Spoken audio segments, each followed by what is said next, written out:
This video will probably get me into some hot water with certain hearing care professionals out there.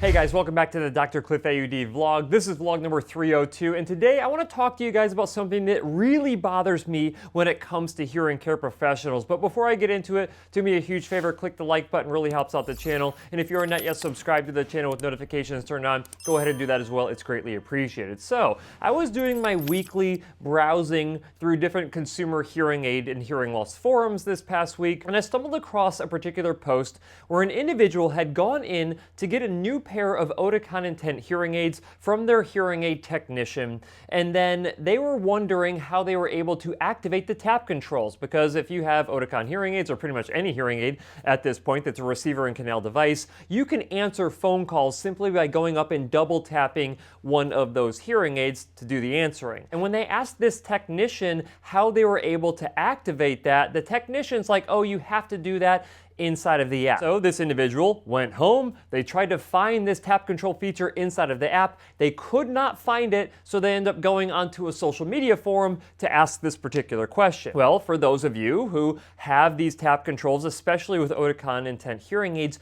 you may be fully aware that your hearing care professional has the access to activate or deactivate tap controls with the Oticon Intent hearing aids. So why does this bother me? Well, essentially it bothers me because it is the responsibility of the hearing care professional or technician to ensure that they're making those hearing aids do everything that they're capable of doing for a particular patient. Now, you might be thinking, well, Cliff, it's not possible to be familiar with every particular hearing aid out there, and I 100% agree with you there.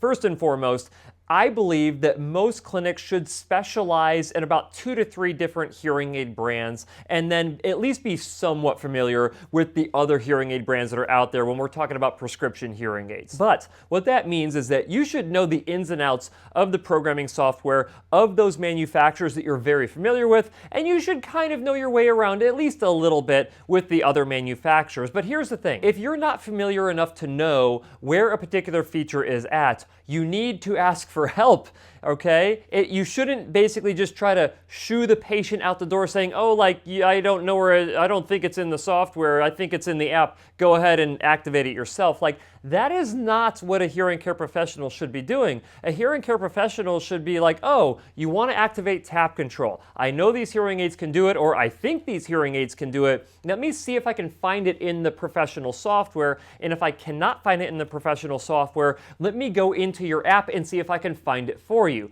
If you still cannot find it as the professional looking through their app, what do you think the chances are that the actual patient who's unfamiliar with these devices is going to be able to be successful in finding that particular feature? At that point, what we should be doing as professionals is either reaching out to a colleague and asking them. So for me, I would be able to literally go into the next room and ask Dr. Beck or ask Dr. Balderas, hey, so I'm a little unfamiliar with this particular hearing aid. Do you happen to know where that feature is? And if they do not know the answer to that question, which it seems like every single time I ask them a question, they just happen to know the answer, but that is neither here nor there. But if they did not know the answer, I would call the manufacturer. They actually have technical support and audiology support that we can contact at these manufacturers, and they have them at different time zones. So like, we're over more close to the West Coast, so we're oftentimes on West Coast time, and so if I'm calling an East Coast office, they might be closed, but they have support people who work in these different time zones. So if it's generally speaking working hours, you're going to be able to get in contact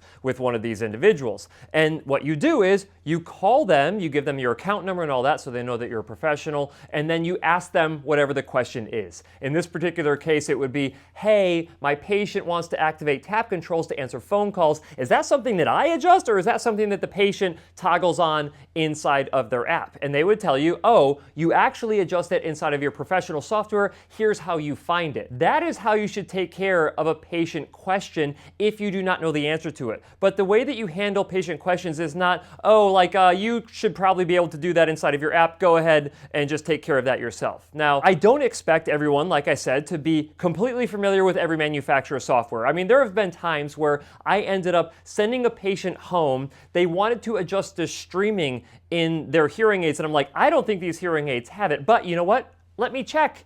and I check it myself. If I'm not able to find if I can make the adjustment myself, then I will call the manufacturer and get an answer to that question. If they tell me that it's not possible, chances are that's the correct answer. Every once in a while, I'll ask to speak to a different technical support person, and they might actually have additional knowledge, but I will say the technical support individuals and the audiology support individuals at these manufacturers, they know their own hearing aids forward and backwards and side to side, because that is the only hearing aid that they work with. A lot of hearing care professionals will work with multiple brands. Like I said, in fact, I believe that most should have to work with multiple brands because there's no one brand of hearing aid that can successfully treat every single person's hearing loss out there. So why do I think that this happens so often? Because if you hang out in these different consumer forums about hearing loss, it's the same thing. These individuals are asking questions that should be answered easily by their hearing care professional. So it's like, where's their hearing care professional at in this entire process? And I know you're thinking like, well, they're probably very off-the-wall questions or unique questions. They're not. They're like the most basic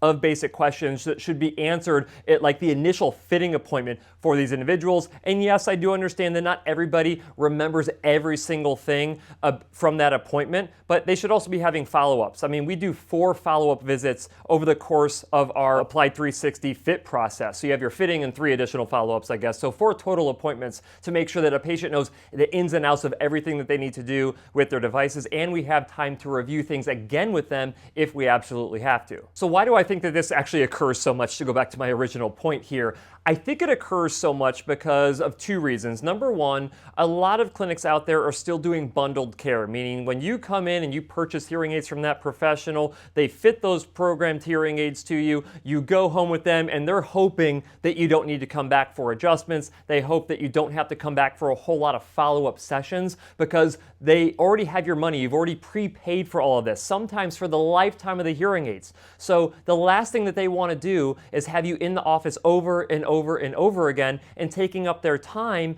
rather than you just staying away from their clinic so they can use that time to sell another hearing aid to somebody else. Now, I don't want to make it sound like it's all bad. Sometimes it's a fantastic thing if you're going to a hearing care professional who follows best practices and they're willing to take that time with you, even though it's a non-billable period of time for that particular clinic. The other thing here is that insurance is dictating the quality of a lot of care. Not that they're saying exactly what can and cannot be done by a hearing care professional, but they're basically saying like, hey, we're only gonna pay you this amount of money and you can spend as much time as you want with that person, but this is how much you're getting paid for. And so there's really no incentive for that provider to spend a lot of time and try to actually solve and troubleshoot problems with them. So at the end of the day, it's probably not all the hearing care professional's fault, but it's like 95% the hearing care professional's fault with these particular types of situations. At the end of the day, I mean, one of the biggest reasons I started the YouTube channel was to make individuals with hearing loss aware of the type of care that they should be receiving